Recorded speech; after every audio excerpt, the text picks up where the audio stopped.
વાવથરા જિલ્લામાં ફરી એકવાર બેફામ ડ્રાઇવિંગની ઘટના સામે આવી છે। લાખણી તાલુકાના આગથળા નજીક ગોઢા ફાટક વિસ્તારમાં એક સ્કોર્પિયો ચાલકે ગફલતભરી રીતે ગાડી દોડાવી લોકોના જીવને જોખમમાં મૂકી દીધા હતા।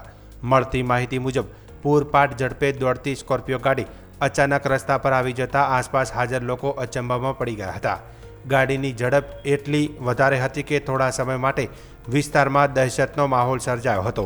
સ્થાનિક લોકોએ પોલીસને જાણ કરતા પોલીસ તાત્કાલિક ઘટનાસ્થળે પહોંચી હતી। પોલીસે સ્કોર્પિયો ગાડીને રોકવાનો પ્રયાસ કર્યો, પરંતુ ચાલકે પોલીસને અવગણી ગાડી કાચા રસ્તા તરફ દોડી મૂકી ફરાર થઈ ગયો હતો। આ ઘટનાને લઈને આગથળા પોલીસે સ્કોર્પિયો ગાડીના નંબરના આધારે તપાસ હાથ ધરી છે। પ્રાથમિક માહિતી અનુસાર થરાદનો સોહિલ ઘાંચી નામનો શખ્સ આ ઘટનામાં સંડોવાયેલો હોવાની શંકા વ્યક્ત કરવામાં આવી રહી છે। પોલીસે વધુ તપાસ શરૂ કરી દીધી છે અને આરોપીને ઝડપવા માટે પ્રયત્નો તેજ કર્યા છે। આ ઘટનાએ ફરી એકવાર બેફામ ડ્રાઇવિંગ અને જાહેર સુરક્ષાને લઈને પ્રશ્નો ઊભા કર્યા છે।